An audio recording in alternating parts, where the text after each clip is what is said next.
Baik, baik. Bismillahirrahmanirrahim. Assalamualaikum warahmatullahi wabarakatuh. Mohon izin Bapak Ibu sekalian, perkenalkan nama saya Fajar. Saya dari pendamping proses produk halal LP3HMI Inovasi Wakaf Indonesia. Singkat saya izin share screen dulu.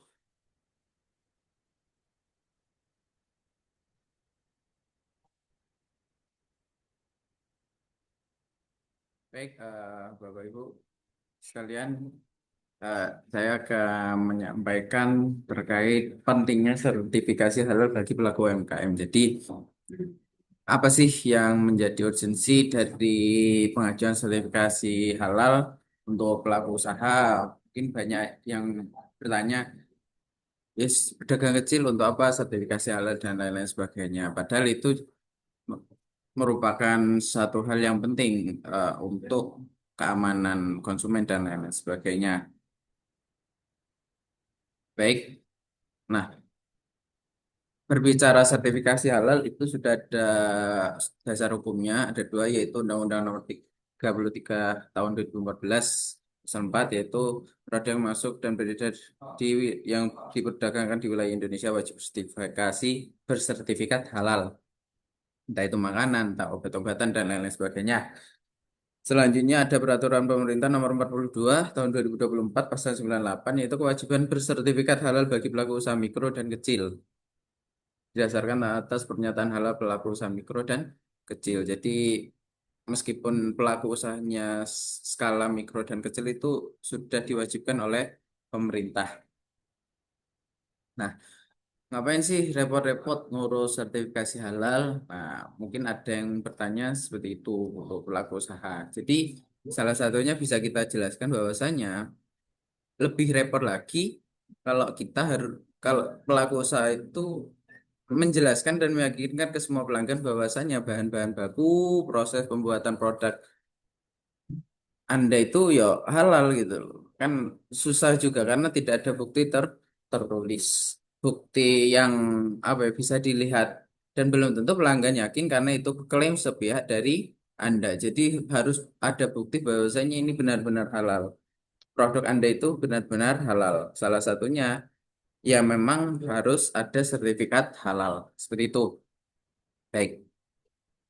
Nah, di Indonesia total dari seluruh total penduduk di Indonesia 280 juta sekitaran itu. Jadi 87,2% itu mayoritas beragama Islam, penduduk Muslim. Nah, itu bisa sebagai potensi pemasaran calon pelanggan usaha Anda karena banyak orang Islam yang pasti makanan itu harus halal. Kalau haram bisa dipastikan tidak dibeli oleh orang-orang Muslim. Nah, wajib konsumsi produk halal karena itu sesuai syariat Islam. Nah, pertanyaannya adalah apakah produk Anda sudah memiliki identitas halal? Nah, dan identitas halal itu seperti apa? Nah, identitas kita berbicara identitas halal itu anu ada contoh lah, contoh identitas umum. Identitas umum kita sebagai masyarakat Indonesia itu ada KTP, paspor, ijazah, akta kelahiran, akta nikah, SIM, ABC, BPKB, dan sertifikat tanah. Jadi identitas umum tersebut yang ada, yang saya sebutkan tadi adalah merupakan bukti bahwasanya bisa dijadikan bukti dan legitimasi bahwasanya Anda itu penduduk Indonesia, terus pernah sekolah, punya tanah. Nah, bagaimana ketika kita punya tanah namun tidak punya sertifikat dan untuk memperkuat bahwasanya ini tanah kita itu seperti apa kan harus ada sertifikat. Jadi ada dokumen tertulis. Nah, identitas halal juga sama. Bahwasanya produk Anda itu halal atau belum, belum halal atau tidak.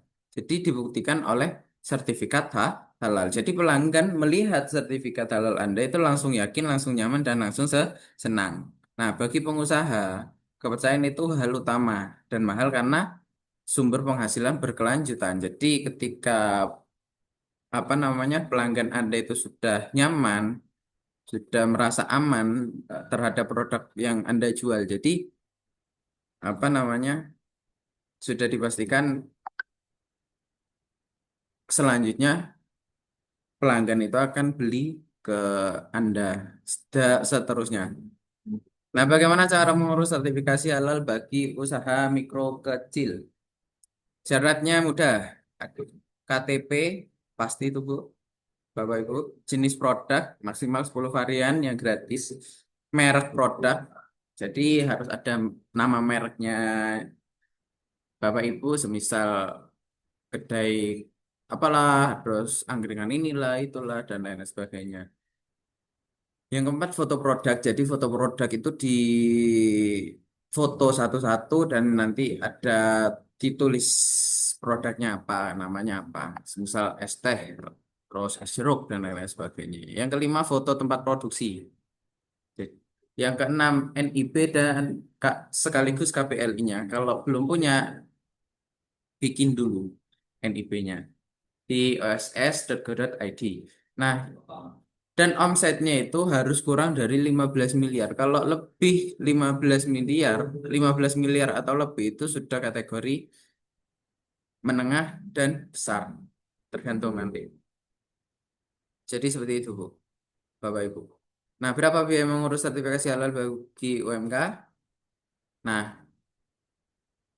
jadi gratis, Bapak Ibu sekalian. Gratis 100%. Kalau bayar sendiri 230.000. Nah, jadi eh, Bapak Ibu, mari untuk segera memanfaatkan kesempatan yang ada karena pemerintah juga sudah ada program yaitu sertifikasi halal untuk UMK, usaha mikro ke kecil.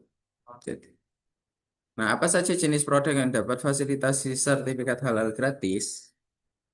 Nah, ada 13 produk makanan, ada olahan buah dan sayur, permen dan coklat, tepung sereal, roti bakri, ikan olahan perikanan, telur, gula madu, garam rempah, saus kecap, makanan ringan siap santap, kayak keripik dan lain-lain, kedai makanan, kedai minuman, susu dan analognya, lemak, minyak, emulsi minyak, es untuk dimakan. Jadi nanti kan ada contoh misal es untuk dimakan, es serut, terus roti bakery itu biasanya roti anu apa namanya roti industri rumah. Habis itu permen coklat dan lain-lain sebagainya. Nah, ada itu Bu, acar, asinan, asinan buah, asinan sayur, itu ada otak-otak, terus bakso ikan, empek, apa itu? Emping, krepek, kerupuk itu bisa. Nah, bun kukus, mantau bun, donat atau muffin, terus tahu tempe itu bisa, Bapak Ibu.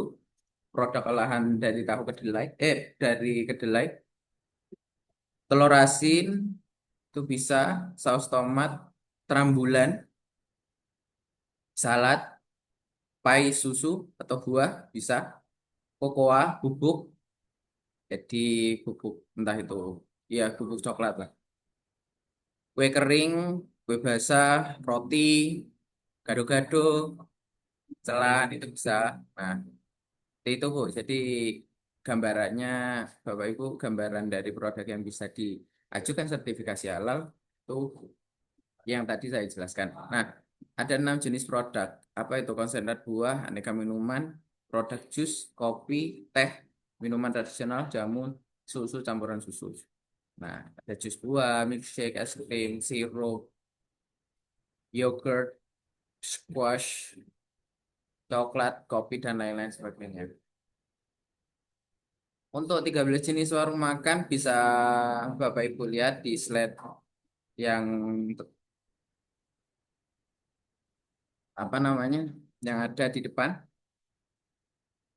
yang ditampilkan. Jadi ada warung nasi Padang, warung makan khas Sunda, warung soto, warung sate, mie, gudeg, Indomie, angkringan bisa, angkringan, warung makan khas Timur Tengah dan lain-lain sebagainya. Angkringan bisa Bu, angkringan nasi pecel misal atau angkringan nasi campur itu bisa. Nah, seperti ini Bapak Ibu tampilannya dan gambaran dari warung makanan yang bisa diajukan sertifikasi halal chef declare, angkringan bisa khas Timur Tengah. Nah, selanjutnya berapa lama terbit sertifikat halal? 7 sampai 14 hari kerja dalam keadaan normal setelah pengajuan melalui si halal BPJPH. Jadi dalam keadaan normal. Kalau tidak normal biasanya terlalu banyak Bu, Bapak Ibu. Jadi sekitar kalau untuk keadaan normal sekitar s- s- ya 7 sampai 14 hari kerja. Jadi bisa lebih lama karena tergantung pengajuannya berapa ribu karena se-Indonesia. Apa resiko bila produk atau usaha Anda tidak memiliki sertifikat halal? Nah, bila ada pelanggan kompetitor memviralkan produk usaha Anda tidak bersertifikat halal, apakah akibatnya bagi usaha Anda? Jadi akibat ketika ada yang memviralkan produk Anda tidak punya sertifikat, Pak. Seperti apa itu? Jadi barangkali apa namanya, kurangnya peminat, pelanggan Anda mulai pindah dan lain sebagainya. Dan kita juga tidak mengharapkan hal itu terjadi. Maka dari itu, mari Bapak Ibu yang punya usaha bisa mengajukan sertifikasi halal gratis self declare melalui pendamping pro- proses produk halal dan P3H di daerah masing-masing. Nah, P3H EWI siap mendampingi proses sertifikasi halal produk Anda secara gratis. Yuk segera daftar, jangan lama-lama. Jadi manfaatkan kesempatan yang ada Bapak Ibu sebelum Oktober 2026 nanti karena batas waktunya ya tanggal 16 Oktober. Terima kasih kepada Bapak Ibu hadirin sekalian yang sudah hadir. Apabila ada kekurangan dari saya, kurang lebihnya mohon maaf yang sebesar-besarnya. Akhirul kalam, Allahul muwaffiq ila aqwamit thoriq. Wassalamualaikum warahmatullahi wabarakatuh.